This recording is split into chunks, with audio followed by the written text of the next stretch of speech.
Então vejam bem, a pretensão mais importante, que é a retirada da publicidade enganosa do ar, essa está perdida para sempre.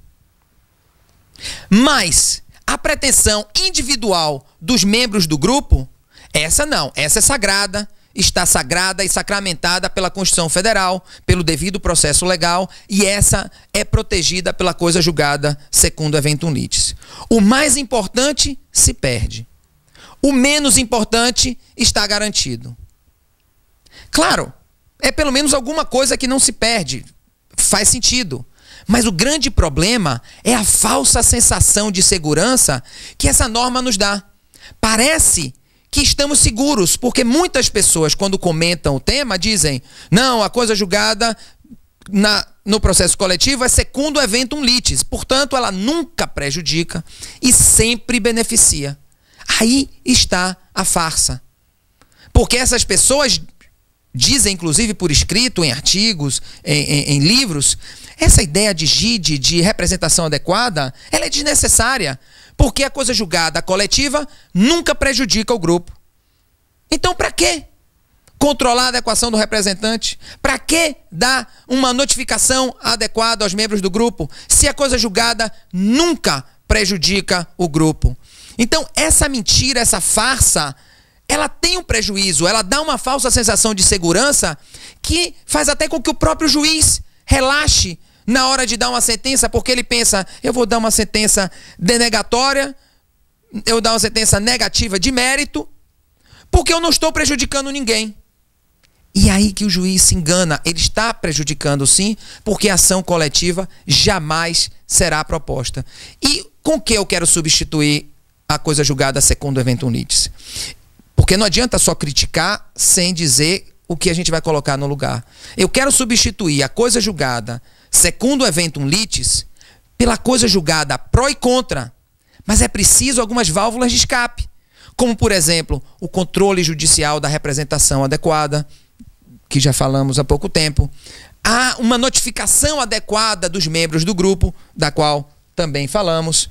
A possibilidade de que os membros do grupo possam se excluir da sentença coletiva para propor sua própria ação individual, no caso de individuais homogêneos, e outras, e uma série de normas que fazem do processo coletivo um processo eficiente e adequado. E se ele é adequado, nada mais justo, nada mais correto que ele vincule tanto o autor quanto o réu. Então, esse é o problema da coisa julgada secundum eventum litis, e é por isso que eu acho a coisa julgada secundum eventum litis uma farsa que precisa ser pensada de uma forma crítica. E não é isso que se faz. Eu, desde o meu primeiro trabalho sobre a coisa julgada, eu percebia que a coisa julgada ela era assim. O direito coletivo, individual homogêneo, perecia. Mas o direito individual do grupo, do membro do grupo, esse direito era sagrado. Mas eu não consegui ter a visão crítica do problema político de que a coisa julgada secundum eventum litis pode causar. E não é que eu ache, como alguns autores na época da criação do Código de Defesa do Consumidor e da Lei da Ação Civil Pública, e ainda hoje alguns autores dizem que a coisa julgada secundum eventum litis é desigual, ela é ruim para o réu. Não é isso que eu estou dizendo, eu não acho que seja desigual, eu acho ela perfeitamente constitucional. Eu só acho uma péssima escolha de política legislativa. E por fim, professor, eu não poderia deixar de perguntar para o senhor sobre a questão da implementação de um Código de Processo Coletivo no Brasil na atualidade. Ou seja, quais são, na sua perspectiva, no seu entendimento, as principais dificuldades relacionadas à implementação de um Código de Processo Civil Coletivo no Brasil na atualidade? O momento acadêmico é perfeito. O momento acadêmico é perfeito. Há interesse dos advogados, há interesse do jurisdicionado. Eu acho que há maturidade intelectual dos nossos acadêmicos, daqueles que trabalham o processo civil coletivo. Eu acho que há maturidade intelectual para fazer um código de processo civil coletivo. Há várias propostas.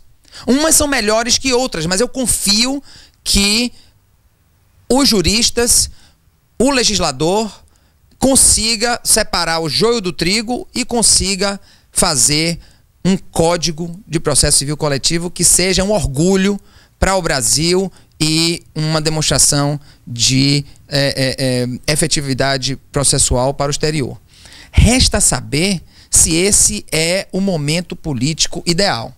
Isso é o que eu não consigo mesurar.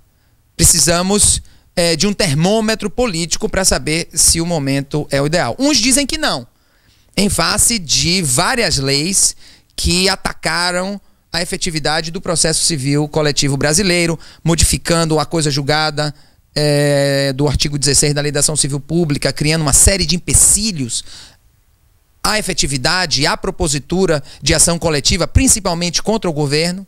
Mas eu acho que sim. Eu acredito que esse é um momento político aceitável, pode não ser o ideal, mas ideal nunca será. Acho que é um momento político em que há interesse também do legislador em criar, em promulgar a melhor legislação processual coletiva possível. Se isso vai se chamar Código de Processo Civil Coletivo, se isso vai se chamar, como eu acho melhor, se isso vai se chamar a nova Lei da Ação Civil Pública, eu não sei. Isso vai depender dos ventos políticos.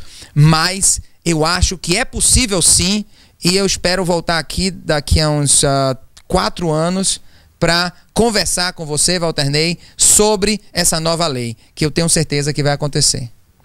Obrigado.